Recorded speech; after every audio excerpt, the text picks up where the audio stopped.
सर्वम शुभमयम शिवानंता शिवकृपानंता। আজকে আমরা আলোচনা করব মে 2026 কুম্ভলগ্ন কুম্ভ রাশির দৈনিক পথ চলার পরামর্শ নিয়ে। তো পয়লা মে 2026 কুম্ভলগ্ন কুম্ভ রাশির গ্রহগত অবস্থান কি থাকছে? আপনাদের লগ্ন রাশিতে থাকছে রাহু, দ্বিতীয় মীন রাশিতে থাকছে শনি মঙ্গল, তৃতীয় মেষ রাশিতে থাকছে রবি বুধ, চতুর্থে চতুর্থপতি সক্ষেত্রস্থ হয়ে থাকছে শুক্র বৃষ রাশিতে, পঞ্চমে থাকছে বৃহস্পতি মিথুন রাশিতে, সপ্তমে থাকছে কেতু সিংহ রাশিতে এবং নবমে তুলা রাশিতে থাকছে চন্দ্র। 2026 মে মাসের সবচেয়ে গুরুত্বপূর্ণ সঞ্চার গ্রহরাজ শনির উত্তর ভাদ্রপদ নক্ষত্র অতিক্রম করে 17 মে রেবতী নক্ষত্রে সঞ্চার। মীন রাশি আমাদের দ্বাদশ ভাবের দ্বাদশ ভাব,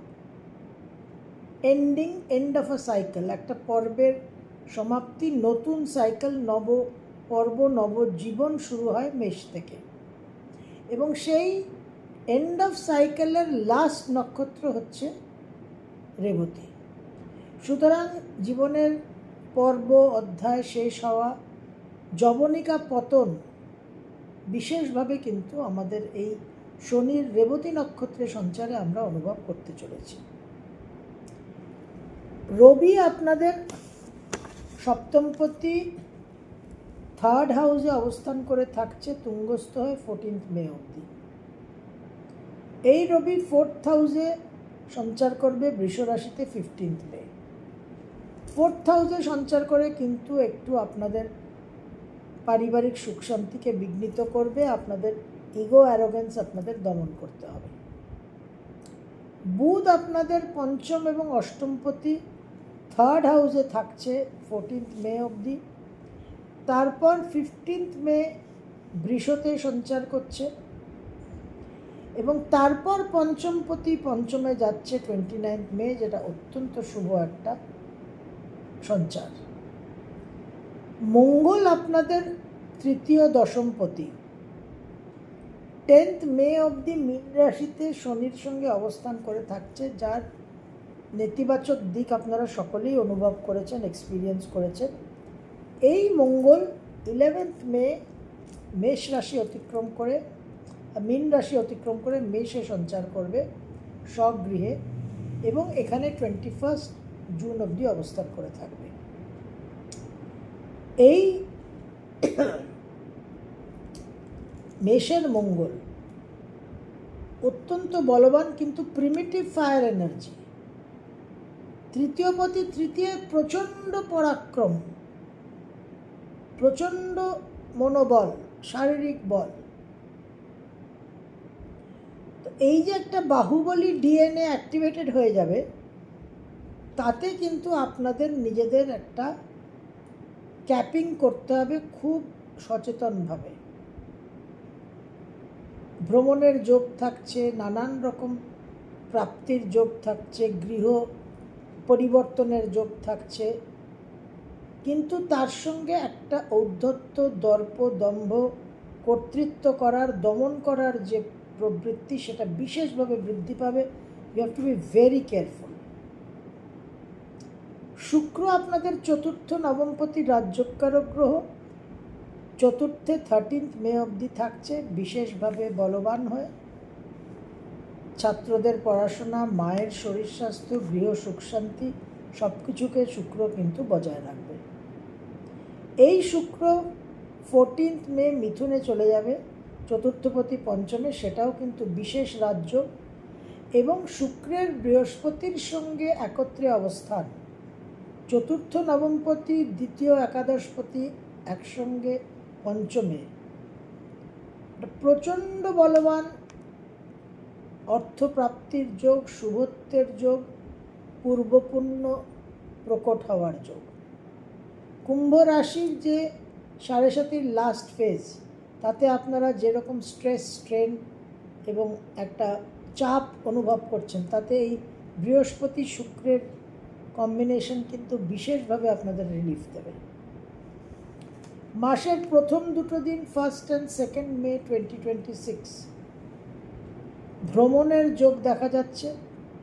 মন মানসিকতার মধ্যে একটা চাঞ্চল্য থাকবে, অস্থিরতা থাকবে, বিক্ষিপ্ত ভাব থাকবে, কিন্তু পরিবর্তন কর্মক্ষেত্রে হওয়ার একটা সম্ভাবনা প্রবল। শরীর স্বাস্থ্য নিয়ে একটু আপনাদের সাবধান থাকতে হবে।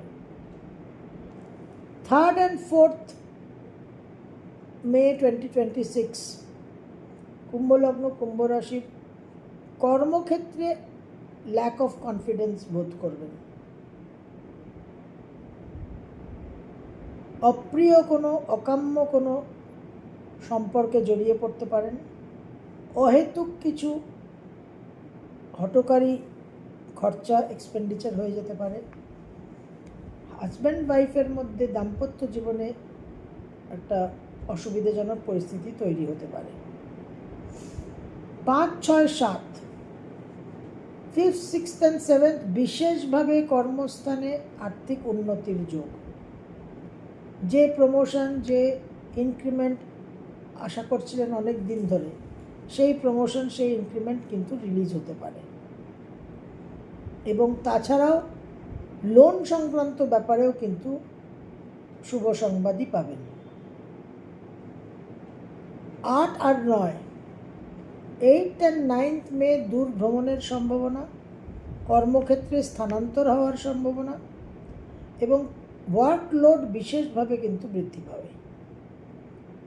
10, 11, 12, 10th, 11th, 12th মে 2026 কুম্ভলগ্ন কুম্ভ রাশি শরীর স্বাস্থ্য নিয়ে বিশেষ সাবধানতা অবলম্বন করতে হবে।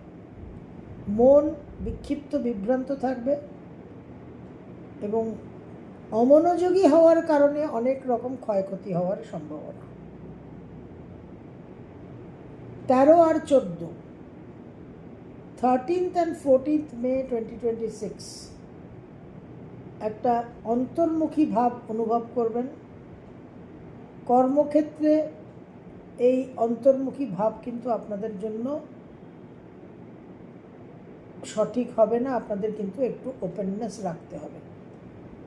সেন্টিমেন্টাল হয়ে, ইমোশনাল হয়ে এই অন্তর্মুখী ভাব মেনটেন করলে কিন্তু ক্ষতিগ্রস্ত হবে। Practical thinking very very important. যথার্থ জায়গায় যে কথাটা বলার সেটাকে আপনাদের কিন্তু বলতেই হবে। 15 আর 16, 15th and 16th মে 2026 ভ্রমণের যোগ দেখা যাচ্ছে। যারা লেখালেখি, কন্টেন্ট রাইটিংয়ের কাজ করেন তারা শুভ ফল পাবেন। পাড়া প্রতিবেশীদের সঙ্গে সম্পর্কের উন্নতি এবং বাবার জন্য একটা ভ্রমণের যোগ দেখা যাচ্ছে। কোনো নতুন কিছু যদি শিখতে চান, কোনো স্কিলস, কোনো সার্টিফিকেশন, সেটাও করতে পারেন। 17 আর 18 গৃহ সুখ শান্তি বিঘ্নিত হতে পারে। কর্মক্ষেত্রে দেখবেন কাজ সঠিকভাবে তৈরি হচ্ছে না। অনেক কাজ যেগুলো অনায়াসেই করতে পারেন সেটা সামহাও সঠিকভাবে হয়ে উঠছে না। একটু ফ্রাস্ট্রেশন, একটু বিক্ষিপ্ত, বিভ্রান্তিকর সময়। মায়ের সঙ্গে বিবাদ এবং মায়ের শরীর স্বাস্থ্য নিয়েও বিব্রত হতে পারেন। 19 আর 20, 19th and 20th সন্তানকে নিয়ে কিছু সমস্যা তৈরি হতে পারে। তবে আকস্মিকভাবে কর্মসূত্রে কিছু আয় উন্নতি হওয়ার সম্ভাবনা। 21st and 22nd অনেক দিন ধরে আর্থিক চাপ, লোন অ্যাপ্লাই করেছিলেন, সেই লোন কিন্তু পাওয়ার সম্ভাবনা থাকছে। শত্রু বৃদ্ধি হবে। কর্মস্থানে আপনাদের কর্তৃত্ব, আপনাদের ডমিনেন্স কিন্তু বৃদ্ধি পাবে। 23 আর 24, 23rd and 24th মে 2026 দাম্পত্য জীবনে আকস্মিকভাবে ভুল বোঝাবুঝি এবং ব্যবসার ক্ষেত্রে একটা প্রতারণা হওয়ার যোগ। ভ্রমণের সম্ভাবনা, সেখানে বিভ্রাট হওয়ারও সম্ভাবনা দেখা যাচ্ছে। 25, 26, 27 25, 26, 27 বিশেষ করে একটা মনের মধ্যে খুঁতখুঁতে ভাব, কর্মক্ষেত্রে সহকর্মীকে সমালোচনা করলে তার উল্টো ফল হওয়া, একটা বিবাদ, এই জায়গা থেকে নিজেদের কিন্তু সংযত রাখতে হবে। নিজের মনে থাকা, অন্যের সঙ্গে খুব একটা ইন্টারাকশন না করাটাই ভালো হবে। 28 আর 29, 28th and 29th মে মন মানসিকতার মধ্যে ভীষণভাবে উদ্যম, উৎসাহ, উত্তেজনা, উগ্রতা সব থাকবে। সুতরাং মানুষের সঙ্গে একটা বিবাদ হতে পারে, দ্বন্দ্ব হতে পারে, সেদিকে নিজেদের কন্ট্রোল করবেন। বাবার সঙ্গে একটা বিবাদ হতে পারে, কিন্তু কর্মক্ষেত্রে বিশেষ করে কার্যসিদ্ধি হওয়া, কর্ম সম্পাদিত করার একটা বিশেষ সাফল্য পাবেন। 30 আর 31 মাসের শেষ দুটো দিন, 30th and 31st মে, বিশেষভাবে কর্মক্ষেত্রে সাফল্য পাবেন, যদিও মনের মধ্যে কনফিডেন্স থাকবে না। মনের মধ্যে আপনাদের ভয় সংশয় থাকবে, কিন্তু সেই ভয় সংশয়কে অতিক্রম করে যদি কাজে নেমে পড়েন তাহলে বিশেষভাবে সাফল্য পাবেন, নাম যশ বৃদ্ধি হবে। মে 2026 কুম্ভলগ্ন, কুম্ভ রাশি 7.5 লাস্ট ফেজ চলছে। আপনাদের এই সেকেন্ড হাউসে শনি মঙ্গল 10ই মে অবধি বাক সংযম বিশেষ প্রয়োজন, এবং আত্মীয় কুটুম্বের সঙ্গে সম্পর্ক নষ্ট করতে পারে, এবং আর্থিক দিকে কিন্তু আপনাদের সাবধান থাকতে হবে। তবে শুক্র 13th মে অবধি বিশেষভাবে আপনাদের সহায়তা করবে, এবং শুক্র বৃহস্পতির যোগ 14th মে অনওয়ার্ডস, চতুর্থ নবমপতি, দ্বিতীয় একাদশপতি, পঞ্চমে, এটা বিশেষ একটা রাজযোগ এবং বিশেষভাবে জীবনকে একটা নেক্সট লেভেলে নিয়ে যাওয়ার ক্ষমতা রাখে। তো এই সমস্ত পজিটিভ দিকগুলোকে আপনাদের অ্যাডভান্টেজ নিতে হবে, কিন্তু মঙ্গলের যে বাহুবলী রূপ, বীর দর্প, সেটা কিন্তু ভেরি মাচ আন্ডার কন্ট্রোল রাখতে হবে এবং রিস্ক অ্যাপিটাইটকে কন্ট্রোল করতে হবে। সর্বম শিবময়ম শিবানন্তা শিবকৃপাণাৎ।